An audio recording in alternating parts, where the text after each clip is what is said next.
남을 비판하는 걸 좋아하는 주진우 국민의힘 의원이 이른바 VIP 경로설이 불거진 지난해 7월 31일 02-800-7070 대통령실 전화를 받아서 통화를 한 것으로 나타났습니다. 당시 주진우 의원은 대통령실 법률비서관이었습니다. 특히 이 전화번호는 이종섭 전 국방부 장관이 최혜병 순직 사건 이첩 보류 결정 직전 통화를 했던 대통령실 전화번호로 이 통화의 주체를 밝히는 것이 최혜병 수사 외압 의혹 진상규명의 핵심입니다.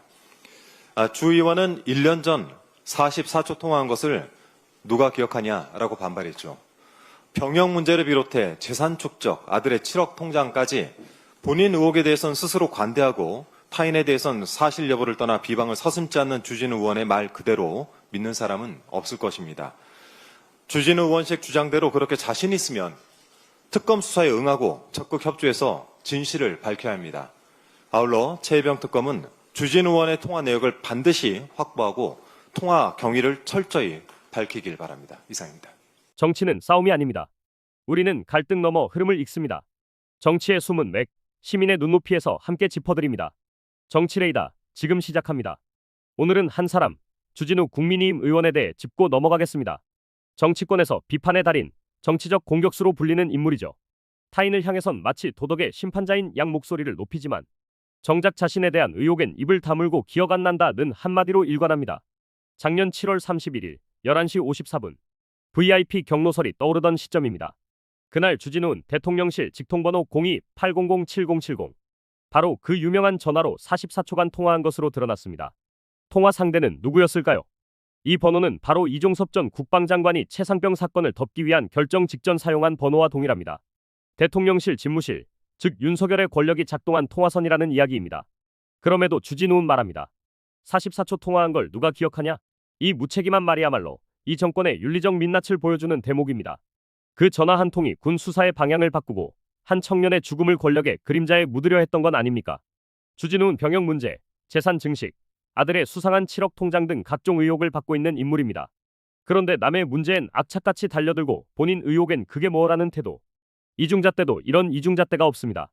비판은 정의의 외침이 아니라 그저 정적을 공격하기 위한 도구일 뿐인 거죠. 지금까지 주진우는 특검 수사에 대해 침묵하거나 물타기를 시도해왔습니다. 그러나 지금 이 사건은 단순한 전화 한 통의 문제가 아닙니다. 국가 권력의 작동 방식, 권력의 사적 개입, 그리고 대통령실의 행위 자체를 겨누는 진실의 퍼즐입니다. 그리고 그 중심에 서 있는 인물이 바로 주진 의원입니다. 스스로 떳떳하다면 특검 수사에 즉각 응해야 합니다. 통화 경위, 내용, 지시자, 보고라인 모든 걸 투명하게 밝히십시오. 아니면 더는 국민 앞에서 도덕을 말할 자격도 없습니다. 윤리의 탈을 쓴 채 남을 정죄하던 그 손가락. 이제는 국민이 당신을 정조준하고 있습니다. 최상병 사건은 단 한 사람의 죽음으로 끝나지 않습니다. 그 죽음을 둘러싸고 권력은 어떻게 움직였는가? 누가 개입했고 누가 명령했고 그리고 누가 그 명령을 조율하고 중개했는가? 주진우가 받은 44초의 전화, 그 내용이 사건의 방아쇠가 되었을 가능성. 국민은 더 이상 눈을 감을 수 없습니다. 최상병 특검은 반드시 주진우의 통화 내역을 확보하고 누가, 왜, 어떤 지시를 내렸는지 철저히 밝혀야 합니다. 이것은 단순한 한 정치인의 의혹이 아닙니다. 권력 전체의 작동 원리를 밝혀내는 핵심 열쇠입니다. 국민은 진실을 요구하고 있습니다. 그리고 그 진실은 멀지 않았습니다. 지금 알아보겠습니다. 이제는 말할 수밖에 없다. 자, 어제였었죠. 이종섭 전 장관이 지난 최상병 사건 당시에 02-800-7070으로 전화를 걸어온 사람이 바로 윤 전 대통령이라는 사실을 인정했습니다. 네. 자, 그러자 당시 법률비서관으로서 이 전 장관보다 약 10분 전에 44초 동안 통화했던 주진우 의원에 대해도 관심이 좀 쏠리고 있습니다. 당장 민주당에서는 이제는 진실을 밝히라 촉구하고 있습니다. 들어보시죠. 대답하십시오.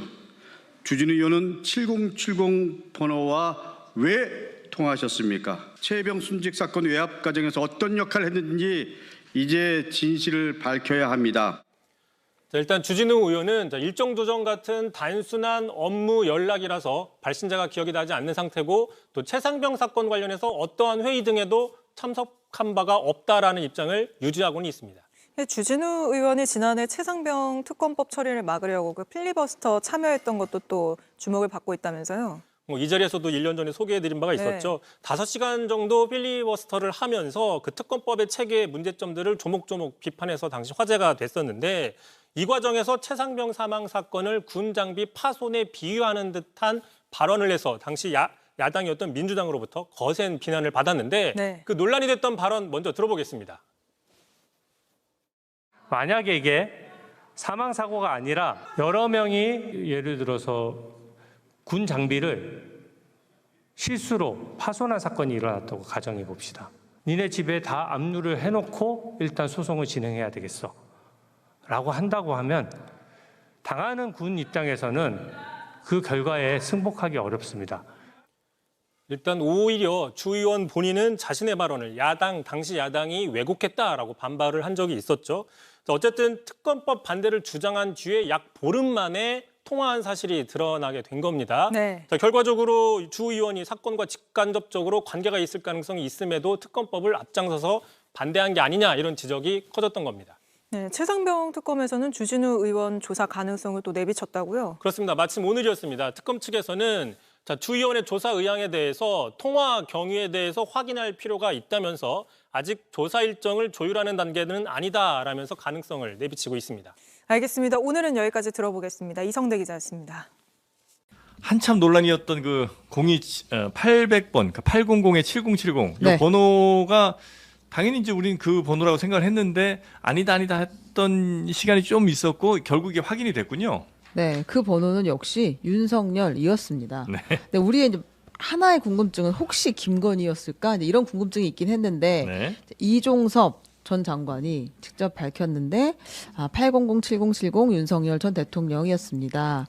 그리고 이제 이첩 보류하기 전에 통화를 했던 것은 맞습니다라고 이야기를 했고 시인을 했고 다만 이제 이종섭 측의 주장은 근데 이게 막 경로를 해가지고 이첩을 하지 말라 이런 지시가 있었던 거 아니고 네. 통상적인 업무 통화였다 이렇게 주장을 했습니다. 네. 경로는 어느 정도 또 확인이 된 거 아닌가요?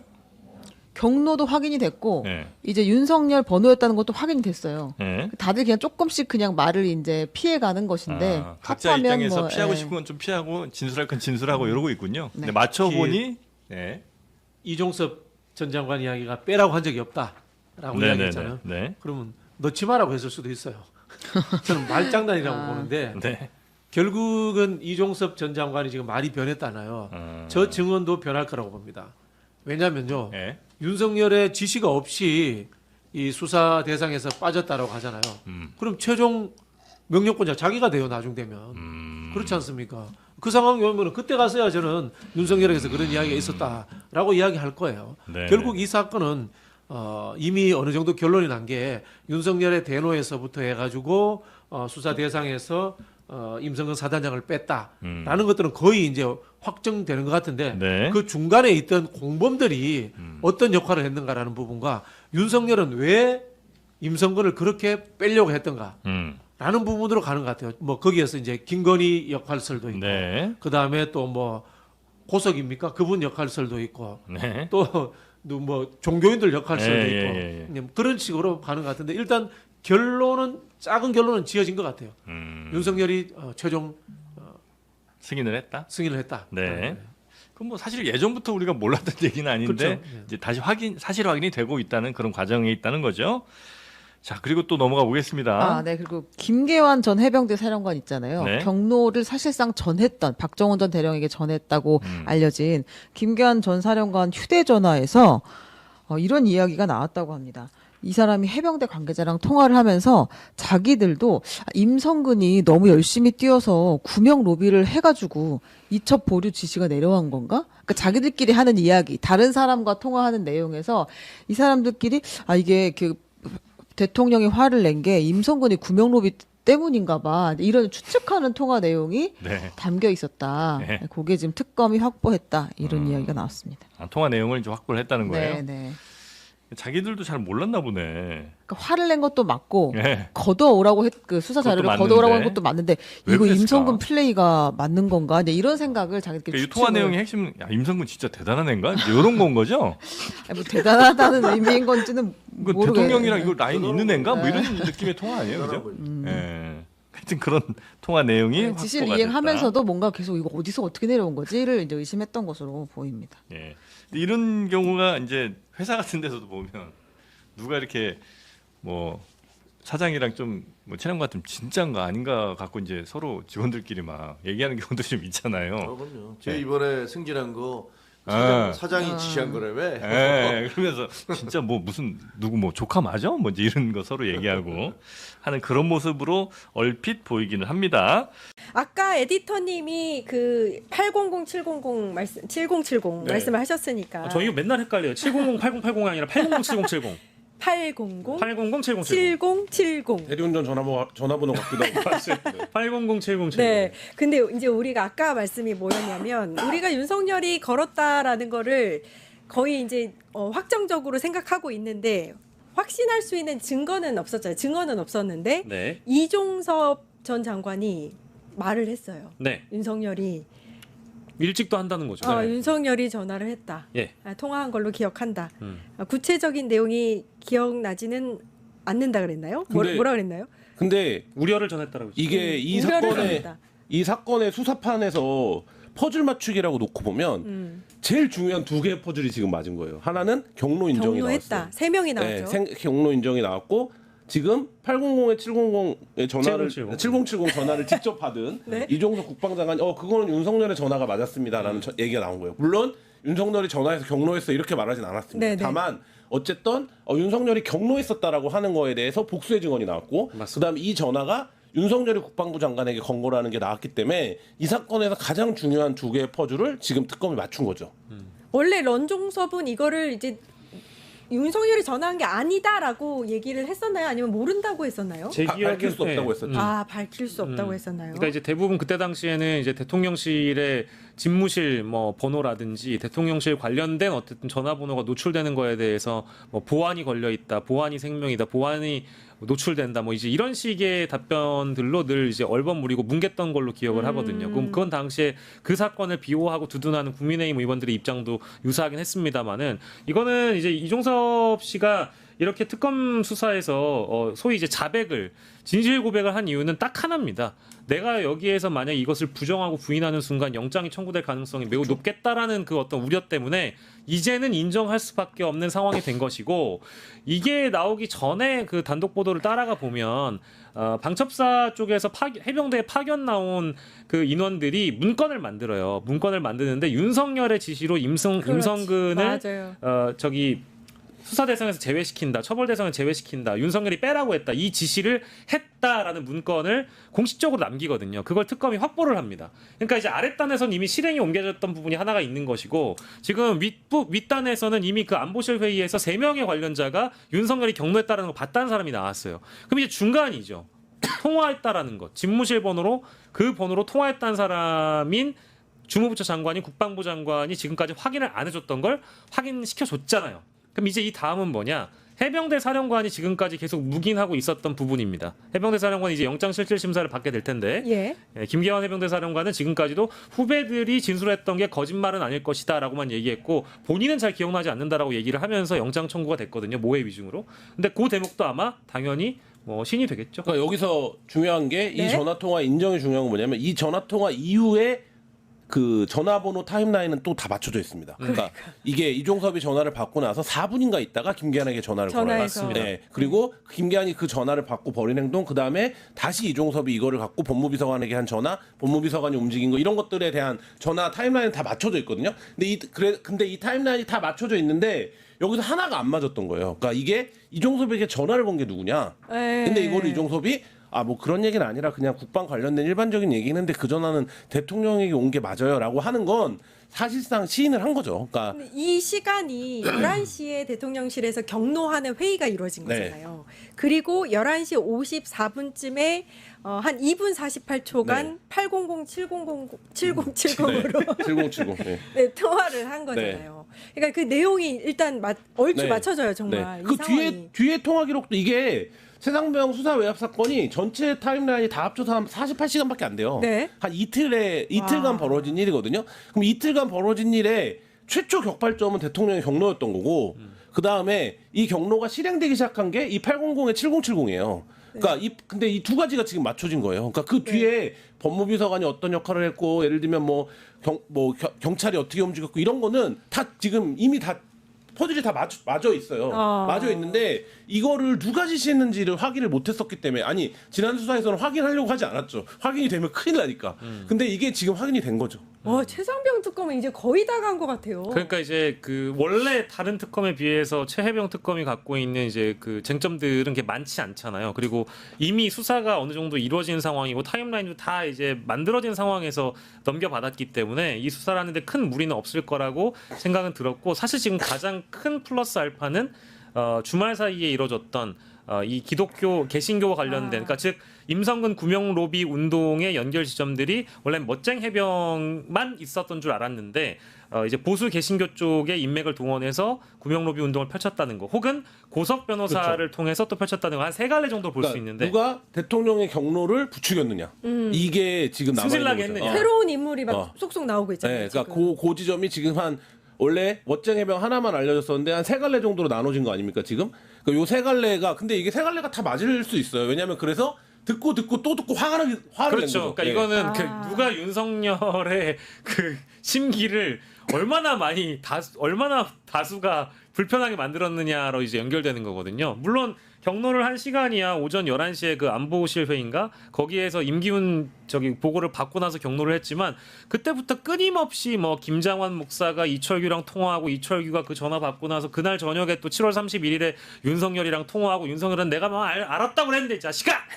화를 내고 이제 이렇게 하면서 이 사건 내용이 다 비틀어져 버리니까 수사의 방향도 비틀어지고 언론 브리핑 방향도 비틀어진 겁니다. 그러니까 이거는 아까 이제 실행은 800-7070이었지만 그 이후에도 계속 끊임없이 내가 알았다고 했잖아 했는데도 계속 전화를 한 거예요. 계속 누군가 두드린 겁니다. 그리고 그런 전화를 계속 받다 보니까 짜증이 난 거죠. 경로. 이런 일로 사단장을 처벌하면 안 되는 거구나. 이런 일로 사단장을 처벌한다라는 수사보고서를 만드니까 여기서도 전화가 오고 저기서도 전화가 오고 이렇게 전화가 오는구나. 그러면 이런 일로 사단장을 처벌하면 안 되겠네. 아주 큰일 나겠네. 사단장 처벌하면. 이런 생각을 하게 된 거죠. 그러니까 이 과정 자체, 그러니까 예를 들면 지금 경로에서부터 실행까지는 거의 다 이 퍼즐이 맞은 것 같고, 이제 말하자면 경로 전 단계의 과정들, 그리고 이제 여기서 중요한 거는 결국 윤석열을 뭐 주가 조작에서는 재료로 쓰고, 이런 구명 로비에서는 경로하게 만드는 V1의 역할, 이게 지금 남아 있는 거죠. 근데 사실 상식적으로 봤을 때 V0죠, V0. 그 정도의 이제 대통령 자리에 있으면 어떤 일이 있을 때 청탁이 들어오는 건 너무나도 당연하거든요. 그런 다양한 청탁 사이에서 경로가 이루어지고 일을 바꾼다는 게 이게 윤석열이 좀 달라요. 지난 정부랑 달라요. 지난 정부에서 만약에 이런 청탁을 있었다 과거 정부들에서 보면 아무도 V에게 직접 청탁해야지 이런 생각을 하진 않습니다. 말이 안 이거를 된다니까요, 예를 들면 이게? 국방비서관에게 한다든지, 아니면 뭐 국회 국방위 의원한테 한다든지 이런 건 가능하죠. 근데 이게 지금 윤석열 김건희 부부의 특이점이 뭡니까? 이 모든 청탁과 심지어 샤넬백도 다 자기들이 직거래하고 자기들이 직접 받아. 이게 무슨 대통령이 하는 당근 거래도 아니고, 어떻게 그 바깥에 있는 뭐 사람들 주가 조작범이 내가 그거 얘기해갖고 그 임성근 옷 벗지 말라 그랬어, 이 얘기를 누구한테 한 겁니까? 국방 비서관한테 한 거예요? 행정관한테 한 거예요? 아니에요.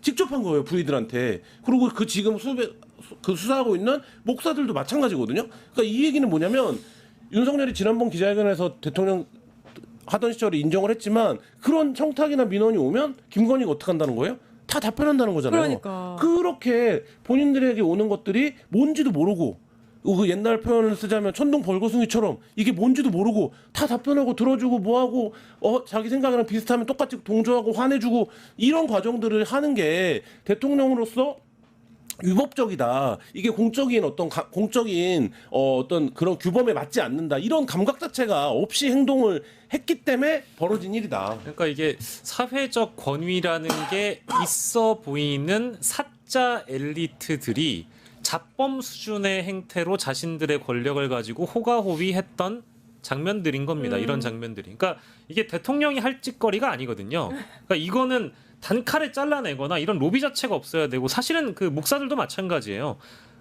사회적 약자들이나 어려운 일이 있는 곳에 원래 종교인이 귀를 기울이고 도와주는 것이 종교인의 역할이죠. 근데 사단장 하나 구하기 위해서 어떤 국회의원에게 전화하고 누구에게 또 저 연락을 하고 이래서 이 사단장은 구해야 되지 않겠냐라는 식으로 설득을 했다라는 게 이 사자들과 사이비들의 수준이라는 게 이 그때 당시의 대한민국의 수준이었다라는 겁니다. 그래서 너무 안타깝고요. 결국에는 이 지금 그 임성근 구명 로비 운동과 관련된 수사는 최혜병 특검에서 가장 큰 이제 큰 덩이로 지금 하나 남아 있고, 제가 보기에는 원래 지금까지 우리가 얘기했던 이 VIP의 경로 뭐 요 부분까지는 명확하게 거의 밝혀진 것 같고, 그렇죠. 앞으로가 좀 문제인 것 같습니다. 왜요? 왜냐하면 뭐 지난 시간에도 말씀드렸지만 이 수사는 쉬운 수사는 아니거든요. 종교단체와 관련된 수사는 사실 굉장히 어려운 부분을 터치했다고 저는 생각을 하고, 이 수사로 인해서 한 시대를 정리하는 수사가 될 수도 있을 거라 저는 개인적으로 보고 있어요. 왜냐하면 검찰도 함부로 이거 못 건드렸었거든요. 예. 이게 만약에 특검이 아니고 이 법무부 산하에 있는 외청인 검찰이 이걸 순복음이나 이런 단위의 대형 교회를 건드리려면 제가 알고 있는 검찰은 보통 이제 뭐 BH라고 부르는 청와대 쪽에는 어느 정도 논의를 하고 건드리지 않았을까 싶은데, 이거는 지금 독립적이고 독립적인 중립적인 수사기관에서 이걸 허락받지 않고 자신들이 정말 진실 규명을 위해 달려가고 있는 거기 때문에 가능한 거거든요. 그래서 저는 최혜병 특검이 상대적으로 다른 특검에 의해서 뒤처질 줄 알았는데 굉장히 앞서 나가고 있다. 너무 잘하고 있어요. 이제 큰 덩이의 수사를 하고 있다고 그리고 봅니다. 국민의힘에서 일부 의원들이 대통령이 경로한 게 뭐가 문제냐라고 얘기를 하는데, 대통령의 경로는 어떤 거냐면요, 이 수사 보고서가 올랐다고 쳐요. 예를 들면 예. 초동조사 결과, 제가 보기에 이거는 법리 적용은 쉽지 않겠네요라고 이렇게 던져놔도 네. 거기까지만 말해도 밑에가 멈춥니다. 근데 이거를 보자마자 대통령이 경로했다? 그러니까 그렇게 재빨리들 움직인 거야. 큰일 났다. 대통령이 화를 냈어. 대통령이 이건 안 되겠네요라고만 해도 이건 안 해요. 근데 그게 아니라 경로는 대통령이 한 가장 적극적인 의사 표현이죠. 그러니까 대통령이 화를 냈는데 그럼 밑에는 어떡합니까? 당연히 못하게 해야지. 대통령이 법리 검토가 쉽지 않겠네요라고 하면 그 다음에 저희가 법리 검토를 해봤는데 역시 대통령님 말이 맞았습니다. 이렇게 보고서가 올라와요. 그렇게 해도. 근데 그게 아니라 화를 내버리니까 48시간 안에 일을 끝내버린 거 아닙니까? 그리고 항명죄로 기소해버린 거 아닙니까? 그리고 예. 원래 이제 윤석열 자체가 같은 얘기를 반복하는 거를 굉장히 좀 짜증나 할 것 같은 관상이잖아요. 자기가 그래서 얘기하는 걸 좋아하는. 아시겠지만 그 공천비리 관련해서도 뭐 내가 하라고 했는데 말이 많다라고 말이 하잖아요. 많네. 근데 그 대통령이 되고 나서도 그 이후에, 그러니까 2023년 7월이라고 하면은 그 2022년에 취임하기 직전 단계에서 뭐 말이 많다 어쩐다 했을 시기와 1년이 지나잖아요. 그러니까 대통령의 자리에서 1년을 넘게 보낸 상황에서는 굉장히 뭐 권세가 대단했을 거 아니겠습니까? 그렇죠. 내가 말을 반복하게 해? 내가 2번 얘기하게 해? 내 3번 얘기해 이 사안을? 그리고 주변에서 웬 전화가 왜 이렇게 많이 오는 거야? 똑바로 못해? 이런 생각이 안 들었겠냐고요. 그러니까 윤석열 정도의 템퍼라면 충분히 가능한 일이었다. 예. 윤석열이죠 뭐. 이제는 더 이상 감출 수 없습니다. 지난 1년간 수많은 의혹의 중심에 있었던 그 익명의 전화번호 02-800-7070. 대통령실 직통 전화로 알려졌던 이 번호의 주인은 바로 윤석열이었습니다. 바로 이 번호로 작년 7월 31일 11시 54분경 이종섭 전 국방부 장관과 통화가 오갔습니다. 그리고 그 통화 4분 뒤 해병대 수사에 대한 방향이 완전히 뒤바뀌었습니다. 최상병의 죽음을 덮으려는 권력의 외압이 구체적 행동으로 실행되기 시작한 것입니다. 이게 단순한 우연이라고요. 800-7070으로 전화한 윤석열, 통화 받은 이종섭, 그리고 이후 움직인 김기한 법무비서관, 법무라인, 모든 타임라인이 일치합니다. 그날 대통령실 회의에서 VIP가 경로했다는 증언도 확보됐습니다. 남은 건 단 하나, 그 경로가 무엇을 위해 벌어졌는가, 그 본질뿐입니다. 국민은 알고 있습니다. 안타까운 우리의 젊은 청년 최상병의 죽음을 덮기 위해 수사 라인을 잘라내고 보고서를 조작하며 정의감에 움직이던 수사관을 좌천시킨 이 일련의 과정이 오로지 윤석열의 경로 한마디로 시작되었다는 것. 권력자가 감정 하나로 수사의 방향을 틀 수 있다면 우리는 과연 법치국가에 살고 있는 걸까요? 정의는 어디에 있었고 책임은 누구에게 있었습니까? 그리고 이 모든 과정을 조율하고 중개한 이름들 속엔 늘 대통령실 출신의 법률 비서관들, 공직자들, 국회의원들이 있었습니다. 이게 대한민국의 공직윤리입니까? 이게 민주공화국의 대통령이 할 일입니까? 더 분노스러운 건 이 사안이 단지 한 장군을 구하기 위한 로비가 아니었다는 겁니다. 보수 개신교의 거물들, 정치 브로커들, 대통령 부부의 지인들, 특수부 검사 출신들 모두가 얽히고 설켜 움직였습니다. 심지어 윤석열이 화를 냈다는 이유만으로 48시간 만에 수사 결과가 통째로 뒤집혀버렸습니다. 이게 나라입니까? 국민의힘 일부 의원들은 말합니다. 대통령이 경로한 게 뭐가 문제냐? 문제 많습니다. 아주 많습니다. 국가 시스템이 감정에 의해 작동된다면 법은 장식이고 정의는 장난감입니다. 대통령의 경로 하나로 사단장 처벌을 막고 해병대 지휘 체계를 흔들고 한 청년의 억울한 죽음을 덮어버리는 대한민국.